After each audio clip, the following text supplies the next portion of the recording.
Good afternoon, and thank you for joining us this afternoon for the news conference. My name is Andy Manahan. I'm Executive Director of the Residential and Civil Construction Alliance of Ontario. We're an alliance composed of management and labor groups in the construction industry. Our goal is to work in cooperation with governments and related stakeholders to offer realistic solutions to a variety of challenges facing us as a society. Today we are releasing the latest in a series of studies we've commissioned on the state of transportation facilities in the province. These independently authored studies explore the current situation, where we need to go, how to get there, and of course, how to pay for the necessary expansion of our transit systems and our road networks. The study we're presenting today is Transportation Opportunities in the Greater Toronto Area. It was commissioned by our association and authored by Dr. Richard Soberman. Some of you may remember in November of 2006, we also released a report by Dr. Soberman on transportation challenges in the Greater Toronto Area, so this is more or less a follow-up to that earlier report. Our goal is to make sure that scarce financial resources are spent in the best way possible. The province certainly should be commended for bringing forward the bold vision contained in Move Ontario 2020 and for committing to a more predictable funding stream, but this plan now needs to go through a detailed assessment.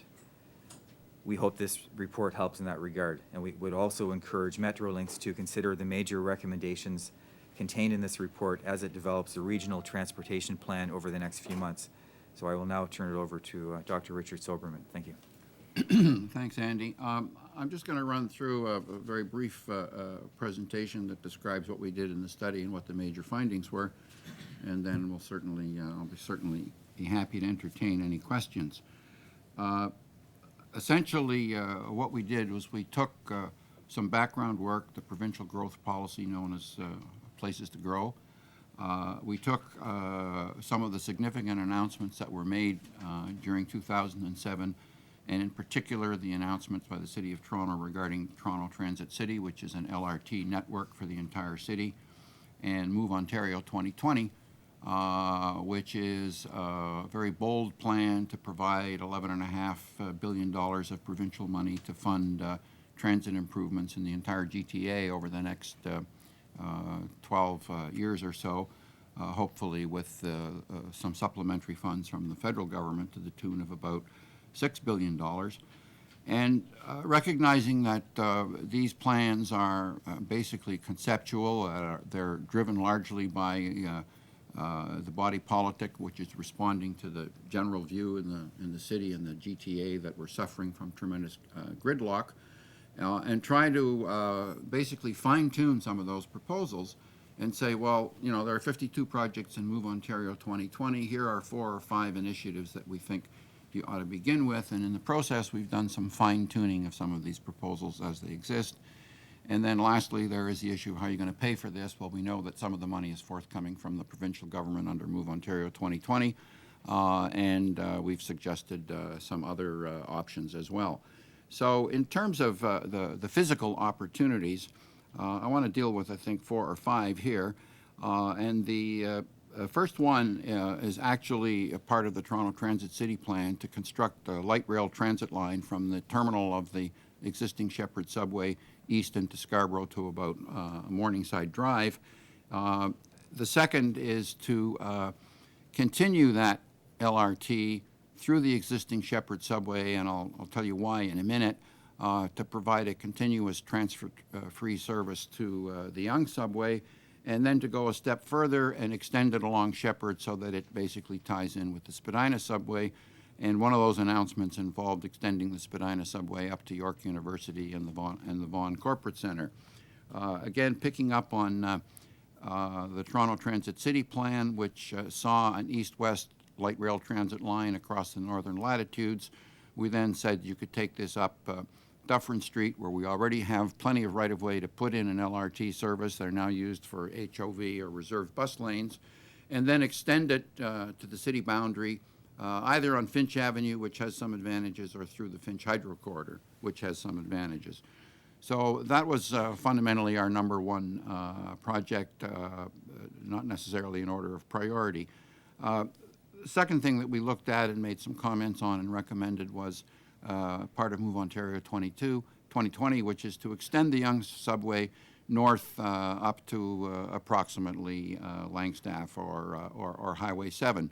The caveat that we have with respect to that project, it is the most regionally significant transportation facility in the entire GTA. The Yonge Street subway carries more volumes than we have people in Canada. If we're going to extend it, we're going to get higher ridership, and part and parcel of that extension involves modernization of the signal system and train control system on the entire Yonge University Spadina subway, which is something that ought to be done anyway. We're dealing with a 60-year-old technology and severe overcrowding, and we have to find ways to increase capacity, and the way to do that is to increase train frequency, and in order to do that, you have to change the signal system. The third project that we don't pay a great deal of attention to in the report is the proposed construction of a rapid transit line from Union Station directly to Pearson Airport. This one's interesting because it is one example of so-called public-private partnerships. It's something that requires no taxpayers' money. There has been taxpayers' money go into some facilities, but from here on in, it's a completely private project. We're not even going so far as to say that you have to build it, but what we are saying is that Move Ontario 2020 promised that they would streamline the EA process. And this is a project which has been in limbo for the last 16 months, awaiting approval just to go ahead and do the EA. And so our recommendation there is not necessarily build it, but the recommendation is at least make a decision so that people can plan for other alternatives for getting to the airport if this is not the one that flies. The second or third really major project is also consistent with Toronto Transit City. It involves LRT service on Eglinton Avenue, which is probably the highest density potential transit corridor in the entire GTA. It would run on the surface from someplace in Scarborough, perhaps Kennedy, perhaps as far as Kingston Road. If you know something about the landscape there, it's a kind of development which is a 6-lane roadway with a central median, all kinds of different development, including strip malls. The whole idea here is that if you put LRT in this corridor, you would be able to redevelop and intensify the land use in what was traditionally been called the Golden Mile, and that's entirely consistent with the intensification goals that are embodied in the regional transportation plan, or a regional plan known as Places to Grow. Someplace around Leslie, Brentcliffe, it would have to go underground because if you're familiar with Yonge and Eglinton or Bayview and Eglinton, it's pretty difficult to imagine having segregated lanes for high-speed streetcars in the middle of those streets where you already have extensive development, some opportunities for redevelopment, but it cries out for what I would call higher order transit, that's something that approximates the kind of capacity you would get with the subway, and then continue that on to the city boundary at the west end, where there's an interesting opportunity from the standpoint of regional integration to tie it into a network of higher order transit, bus rapid transit, possibly light rail transit in Brampton and Mississauga, that's comprised of something known as the Brampton Acceleride Project, the Hurontario Higher Order Transit Project, and the Mississauga Transit Way. There's one variation on a theme that we suggest there, which is to consider converting the LRT at some point west of Keele Street to a bus-based technology that would tie directly into the Mississauga Transit Way and that network which is shown in the blue. And one of the reasons we suggest that is if you compare the land use along that blue line with the land use in the lower right-hand corner of the figure, you can see that this is something that is not developed in the same way, and it is something that is perhaps better territory for the operation of buses than streetcars. The last set of recommendations, and they're briefly summarized here, everybody knows that we face a serious problem in this area, that the investment in infrastructure for transportation and a variety of other things has just not kept pace with the growth in population. And infrastructure is there for a long time. The Yonge Street subway was approved in 1948. It's still operating 60 years later. This is a long-term investment. And the only way we're going to get long-term investments is through predictable financing processes that don't depend on annual reviews of budget at either the city, provincial, or federal level. As far as I'm concerned, the only way you get that is to embody it in legislation, not programs, because programs can be canceled. And some of you may recall that at one point the City of Toronto started building an Eglinton subway. It was approved by the provincial government. After construction, the government changed. The $80 million spent to dig the hole was then spent to fill it up. The project was canceled because of a change in government. That's the kind of thing that we're trying to avoid by having this embodied in legislation, because when you get legislation, then you at least have guaranteed flows of revenue, and you can use that money to, in what I would call revenue covenants, to incur debt in the usual way, involve the private sector, commercial type loans, and you can accelerate the rate at which investment is made in most of this very needed infrastructure. And that's really the end of the presentation. As part of this project, we have developed a website, and everyone develops websites these days. You ought to take a look at it, because we really view this website as not so much as a show and tell, but as an opportunity to encourage dialogue from all walks of life on some of the very specific elements that are included in Move Ontario 2020 and in the Toronto Transit City Plan, to provide some comments on specific details that would influence people, hopefully, that are eventually responsible for the design. And I'll quit there, and if you have any questions, I'll just jump in and do a Yeah. quick wrap-up. Right. So thanks, Richard. Clearly, these recommendations will result in more debate, but that is our intention. Challenging certain assumptions and offering a fresh perspective is important to having a more informed dialogue. It is RCCA's hope that this report contributes to the important debate on what the top priorities are for transportation investment and on ways to fund these improvements. So I guess now I will officially open it up for any questions you may have. Mr. Soberman, you say it's top-down planning, kind of reverse of the way it should be, political masters telling the planners what to do instead of the reverse. Are there examples in this Move Ontario 2020 that are kind of stick out as being something that might be a better political sell than an actual useful project? Well, I don't know if they're a better political sell, and I think, you know, you have to recognize that anyone that says transportation has been politicized is just speaking the truth. Transportation is always political. This whole country was built on a political decision to connect British Columbia to the rest of the country. So that shouldn't come as any surprise. It's just a question of to what extent do the political directives override sort of some considerations of cost effectiveness and feasibility. There are, I think, as we suggest in the report, that the Toronto Transit City Plan, for example, and Move Ontario 2020 has got a lot of good projects in there. They need to be prioritized. Some of them are not as well founded as others. Just by way of example, the announcement includes light rail transit on Hurontario Road, while Brampton is building a bus-based system and Mississauga Transitway is a bus-based system. And Hurontario is a subject of a study right now which is looking at whether it should be an improved bus service or some kind of rail service. And it may have been a little bit premature to specify that it will be light rail transit, because in that area, what you really want to get is ensure that you have a high degree of integration with all of these services, because people basically object to many things about transit, but the thing they object to most is the need to transfer. You cite the importance of the subway extension, the Yonge subway extension. I take it that's one you think that makes sense, but or do you think it just... No, I do. There's, you know, different strokes for different folks. I believe it makes sense. The Yonge Street subway is what distinguishes Toronto from comparable sized cities anyplace else in North America. It was a smart decision when it was made. It is still the most regionally significant transportation facility we have. The trains are full at the terminal because people are coming in from York Region. Given that you got a well-established market and you got a lot of growth in that region, I see absolutely nothing wrong in extending that, the kilometers that are involved, to provide a totally integrated service.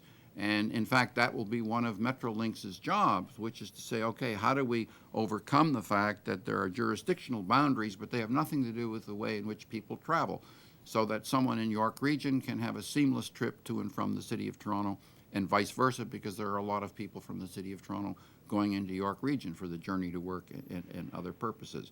But the caveat is, you can't just holus bolus extend it. You've got to actually improve the Yonge Street subway so that you can handle the additional traffic, and that's going to involve modifications to some of the existing stations, which already are severely overcrowded. And most importantly, we have to move from a 1948 type train control system to a 2007 type train control system, where instead of 28 or 29 trains an hour, we operate 35 or 36 trains an hour. Do you see that as part of the, is that mentioned in the 2020 plan? I think that the extension of the Yonge subway subsumes the fact that they will have to spend some money, and it's probably $400, $500, $600 million on the train control system.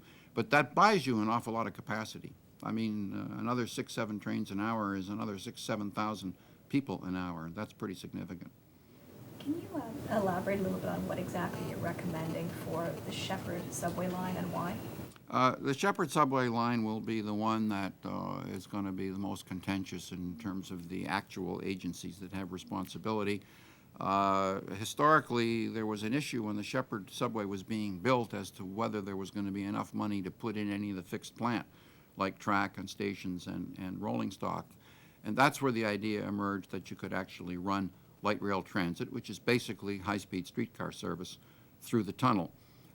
If we're going to build LRT, and remember the Sheppard subway was intended to be extended to the Scarborough City Centre. It was actually approved as the #1 priority by the TTC about 6 or 7 years ago. Well, those priorities have changed. The TTC and the City of Toronto is talking about light rail transit on Sheppard Avenue. I believe, and others believe as well, that one of the missing links that's not included in any of these plans is a connection between the Spadina subway and the Yonge subway from Downsview to Yonge and Sheppard.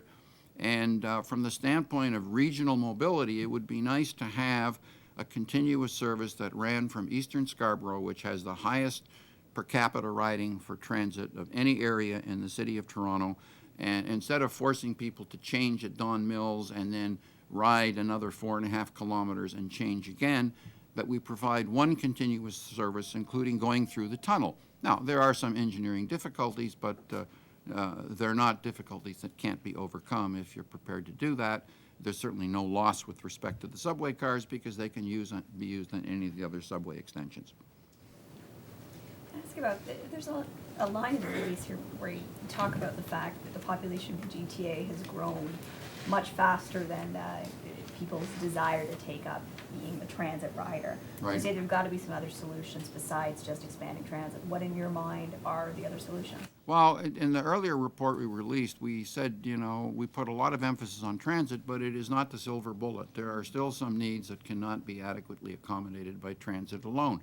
I accept quite reasonable that within the City of Toronto, we're not going to build any expressways, we're not going to build any roads. There may be some relatively minor road improvements. For example, Steeles Avenue, which goes from 6 lanes to 4 lanes to 2 lanes to 88 lanes by the time it gets to Durham, right? I mean, this is just, you don't have to be an engineer to figure out that there's something wrong there, and if you really want to put transit on Steeles Avenue, you're going to need some space to do it.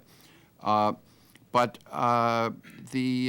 sorry, I forgot your question. I was wondering what other alternatives you can suggest. Well, yeah, I think, you see, the issue is that the projections say that we're going to have a 4-fold increase in transit in the suburban areas. And of course, it's the suburban areas where transit doesn't work as well because you have dispersed residential development, dispersed job opportunities. And therefore, the real secret is going to be to figure out how to provide some connectivity and coverage of these areas, many of which are already involve households that have committed to a decision for the kind of housing they want, have committed to have 2-car garages, have committed to have 2 cars. And the only way we're going to get them out of the cars is if we have a network of transit services that gets them where they want to go, not necessarily where we think they should go. Is there anything other than this lack of connectivity you're talking about on the Sheppard corridor? Is there anything else particularly in the city's transit city plan that you can highlight as a big problem? Well, I don't think any of it is a big problem. There are some areas where we are proposing light rail transit, where it's going to be difficult to fit it into the existing streetscape, either the road allowance or the nature of the adjacent land use. And the beauty or the advantage of light rail transit is the whole concept is you can use it in different environments. You can use it to some extent in mixed traffic, the way streetcars are. You can use it in segregated rights-of-way where it gets priority over other traffic, particularly at intersections. And when the going gets really tough, as on Eglinton Avenue, you put it underground in a tunnel because there's no realistic feasibility of putting it on the street at Yonge and Eglinton and taking away 8 meters of an already narrow street. I think the other dimension of this is LRT means different things to different people. If you look at a lot of the projects in North America, it tends to be a relatively high-capacity, high-speed service. If you look at the applications in the City of Toronto and you look at Toronto's official plan, there is an idea that this LRT is going to be in many locations a vastly improved streetcar service, but very much local in nature, that supports, you know, sort of more walk-in traffic and local redevelopment. If you look at Eglinton Avenue, which used to be called the Golden Mile, if there's any place in the City of Toronto that is ripe for redevelopment and intensification, that's the place, because, I mean, how many shawarmas can somebody eat? Can I ask you seem to be suggesting that even at $17.5 billion, Move Ontario 2020 might be underfunded. Well, you know, if it's under, look, it's an estimate. When you go from the stage of estimating something to actually building it, the numbers often change. So, you know, at the end of the day, you might not get all 52 projects. You might get some of them. Some of them are a little bit more questionable than others because there's a significant amount of money involved in their estimates in terms of putting new GO Transit service on Canadian Pacific's North Toronto subdivision. That's the one that crosses the best liquor store in town on Yonge Street at Summerhill. Well, we don't own that railway, and I think there's going to be a lot of toing and froing before we find out what it will really cost to put that in. The other thing that we mentioned in the report is one way to try to put a lid on some of the cost is to rely a little bit less on internal forces and try to get a little bit more what I would call a competition in terms of design, build, and maintain for some of these facilities so that you can have some cost control, that when you get a price for something, that's the price you build it for. Would you describe it as the whole big announcement with all their maps about all the various extensions and new projects that are going to be happening? Was it a bit more of a wish list than something that can actually come to fruition at $17.5 billion? Well, I think that most of it can come to fruition. I mean, the beauty of that announcement is it's been a long time coming. It's been since we elected some government in 1998 that nobody knew where they were going in the transit field. And how can you operate an organization that's multi-billion dollars without having any idea of what your cash flows are? At least, and what I think makes the 2020 plan interesting is the government has announced we're committing $11.5 billion, and it doesn't matter what anybody else does. The money's there, and we're going to spend it over the next 12 years, and this is the network we're going to build. And we're hoping to get another $6 billion from the feds, because the federal, Canada's the only G8 country in the world that does not have any federal transit programs for public transportation. Well, at the end of the day, if we get the $11.5 billion, and we don't get 52 projects, maybe we'll get 40, maybe we'll get 46. I mean, you have to be realistic. This is the plan at the time, and obviously it's going to require some fine-tuning and modifications as we move along into the future.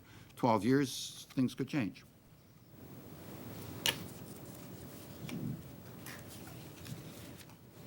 Any more questions? Okay, well, thank you very That much. was easy. For showing up. I guess if there's any individual one-on-one questions, we'll be around for the next little bit. Thank you.